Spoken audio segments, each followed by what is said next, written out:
Hello बच्चों, good morning. बच्चों, हम लोग सूरदास कृत पद्य शीर्षक पढ़ रहे हैं जो कि सूरसागर से लिया गया है। तो अभी तक हम लोगों ने जितने पद्य खंड पढ़े हैं उसमें आखिरी हम लोगों ने पढ़ा था उधो मुहि ब्रज बिसरत नाही, वृंदावन गोकुल वन उपवन सघन कुंज की छाही। ये हम लोगों ने यहाँ तक पढ़ लिया था। इसके आगे का 8वां पद्य खंड है उधो मन न भये 10-20। तो चलिए हम लोग आज इस वीडियो के माध्यम से ये पद्य खंड पढ़ते हैं। ठीक है बच्चों? हाँ बच्चों सूरदास जी प्रस्तुत पद में क्या कह रहे हैं?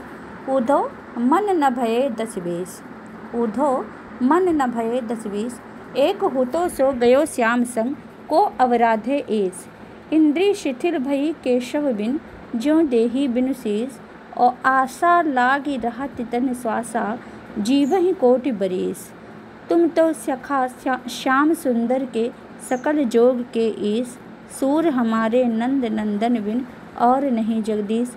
बच्चों, इसका ये कहाँ का प्रसंग है ये आप लोगों को कुछ विदित होगा पहले से, क्योंकि इसमें से कई बच्चों ने श्री कृष्णा वगैरह देखा होगा और महाभारत का प्रारंभिक अंश देखा होगा। तो ये वहाँ की घटना है जब श्री कृष्ण जी गोकुल से मथुरा चले जाते हैं और वहाँ से उद्धव जी हैं जो श्री कृष्ण के बहुत अच्छे मित्र हैं और वो गोपिकाओं को ज्ञान का संदेश, योग और ज्ञान का संदेश देने जाते हैं कि प्रेम से कुछ होना नहीं है, मनुष्य को जब तक ज्ञान की प्राप्ति ना हो तब तक उसका जीवन व्यर्थ है।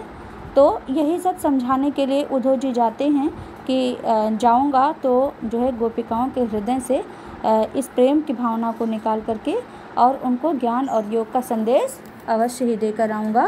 तो ये वहीं का प्रसंग है, वहीं से लिया गया है। तो चलिए देखिए, एक एक पंक्ति में एक एक पंक्ति इसकी बड़ी ही रसवान है, बड़ी ही सुंदर है। तो उतनी ही जो है अच्छे ढंग से आप लोग भी इसका अध्ययन कीजिए। चलिए, उद्धव मन न भये 10-20। अब जो है उद्धव जी कहाँ से कहाँ पहुँच गए हैं? मथुरा से गोकुल आए हैं। मथुरा से कहाँ आए हैं? गोकुल आए हैं, क्योंकि गोकुल में ही गोपिकाएं छूट गई थी। किसकी? श्री कृष्ण जी की। तो कहती हैं उद्धव मन न भये 10-20। प्रस्तुत पद्य में आप लोगों को प्रसंग में लिखना होगा।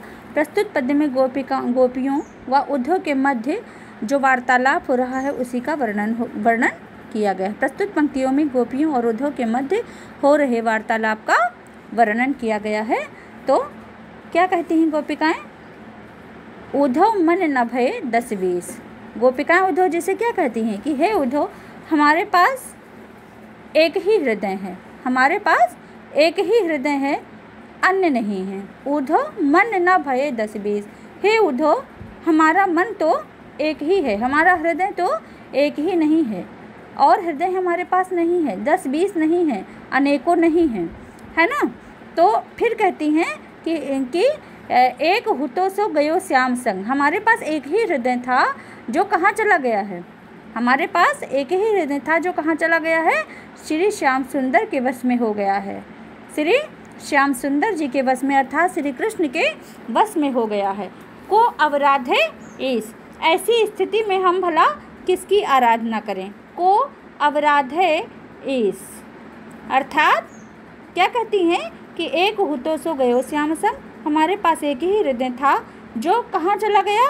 गयो श्याम संग। वो श्री कृष्ण जी के साथ श्री श्याम जी के संग चला गया है।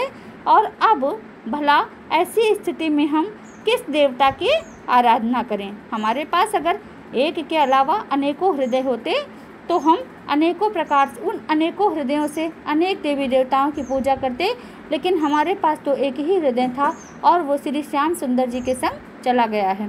को अवराध है इस, अर्थात ऐसी स्थिति में हम भला किसकी आराधना कर सकती हैं? इंद्रिय शिथिल भई केशव बिन। अब कहती हैं हमारी इंद्रियां उसी प्रकार शिथिल हो गई हैं, हमारी इंद्रियां उसी प्रकार शिथिल हो गई हैं जैसे ज्यों देही बिन शीस। इंद्रिय शिथिल भई केशव बिन, ज्यों देही बिन शीस। हमारी इंद्रियां उसी प्रकार इंद्रियां जानते हैं आप लोग कितनी इंद्रियां होती हैं? नाक, कान, मुंह, आँख,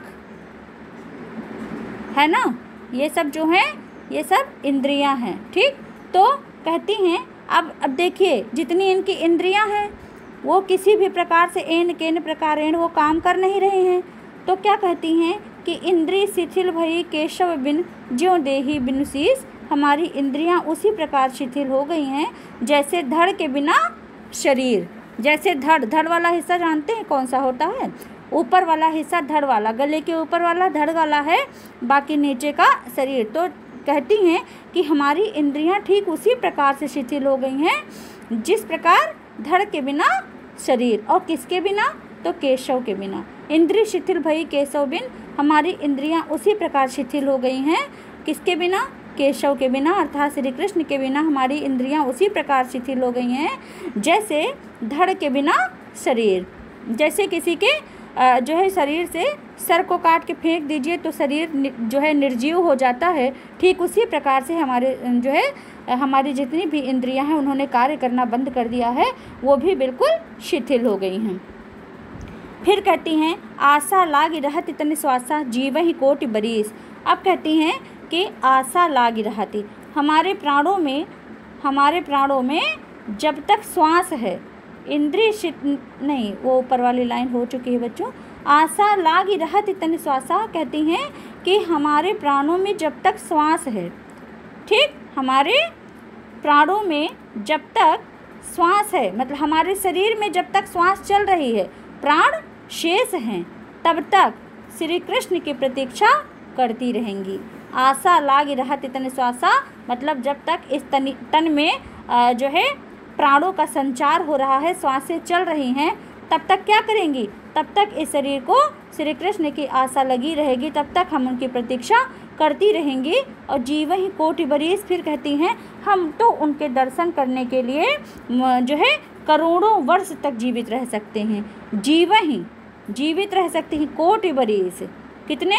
करोड़ों वर्ष। बरीस माने वर्ष, कोटि माने करोड़। तो क्या कहती हैं कि हम तो श्री कृष्ण के प्रतीक्षा में जो है हमारा यह शरीर, हमारे ये प्राण कितने जो है दिनों तक दर्शन करने हेतु जीवित रह सकते हैं? तो करोड़ों वर्ष तक जीवित रह सकते हैं। फिर कहती हैं तुम तो सखा श्याम सुंदर के सकल जोग के ईश। फिर कहती हैं उद्धव जी से कि तुम तो श्याम के अर्थात श्री कृष्ण जी के अभिन्न मित्रों में से हो, अर्थात अभिन्न मित्र हो, वह संपूर्ण योग विद्या में दक्ष भी हो। तुम तो सखा श्याम सुंदर के, हे उद्धव तुम तो जो है श्याम सुंदर के, तुम तो उस सांवले से श्री कृष्ण के बहुत ही अच्छे मित्र हो, ठीक। और कहती हैं सकल जोग के, सकल माने संपूर्ण, और कहती हैं सकल जोग, जोग माने योग, कहती हैं सकल जोग के ईश माने स्वामी, कहती हैं और संपूर्ण योग विद्या में भी दक्ष हो, अर्थात उसके स्वामी हो। फिर कहती हैं सूर हमारे नंद नंदन बिन और नहीं जगदीश, तो तुम यह क्यों नहीं समझ रहे हो? क्या कहती हैं? तुम तो सखा श्याम सुंदर के सकल जोग के, तुम तो श्री कृष्ण जी के जो है मित्र हो, अभिन्न मित्रों में से एक हो, बड़े ही जो है प्रगाढ़ मित्रता है उनसे तुम्हारी, और तुम क्या हो? संपूर्ण योग विद्या में भी दक्ष हो। तो क्या तुम ये नहीं जान पा रहे कि हमारे, फिर कहते हैं फिर कह रहे हैं कि सूरदास जी कहते हैं हमारे नंद नंदन बिन और नहीं, जो गोपिकाएँ उन उद्धव जी से कह रही हैं कि हमारे नंद नंदन बिन और नहीं जगदीश, कि हे उद्धव तुम तो समस्त योग विद्याओं में निपुण हो और श्री कृष्ण जी के परम मित्र हो, फिर भी क्या तुम इतनी सी बात नहीं जान पा रहे कि श्री कृष्ण के अलावा हमारे लिए कोई भी अन्य ईश्वर आराध्य नहीं है। सूर हमारे नंद नंदन बिन और नहीं जगदीश, नंद नंदन, नंद बाबा के नंदन माने पुत्र, नंद बाबा के नंदन अर्थात पुत्र, बिन माने बिना, और नहीं जगदीश, हमारा इस संसार में उन श्री कृष्ण के अलावा और कोई भी ईश्वर नहीं है, अर्थात में हम लोगों का कोई आराध्य नहीं है। तुम समस्त संसार के जो स्वामी हैं अर्थात श्री कृष्ण जी हैं, उनके अभिन्न मित्र हो और सभी योग विद्याओं में दक्ष हो। क्या तुम इतनी भी बात नहीं जान पा रहे कि जो है उन नंद बाबा के पुत्र श्री कृष्ण के सिवा हमारा कोई आराध्य नहीं है। इस प्रकार से गोपिकाएं जो है अनेक प्रकार से उद्धव जी को फटकारती हैं, उनको निरुत्तर कर देती हैं। और अगला पद्यांश तो बहुत ही जो है इंटरेस्टिंग है, बड़े अच्छे से पढ़ने वाला है। इसको हम अगले वीडियो के माध्यम से पढ़ाएंगे। तो तब तक इस पद्य का आपको काव्यगत सौंदर्य जानना चाहिए। प्रस्तुत पद्य में श्रृंगार रस है, ब्रज भाषा है, ब्रज भाषा तो सभी पद्य में है, वह उपमा अलंकार है। क्योंकि देखिए यहाँ पर आया नहीं है इंद्र शिथिल भई केशव बिन ज्यों देहि बिन शेष। ठीक, तो जो है उपमा अलंकार है और श्रृंगार रस है, ब्रज भाषा का सुंदर प्रयोग किया गया है। ठीक है बच्चों, तो चलिए आज इस वीडियो के माध्यम से इतना ही। कल हम दूसरे वीडियो में इसका दूसरा पद पढ़ेंगे। ठीक है बच्चों।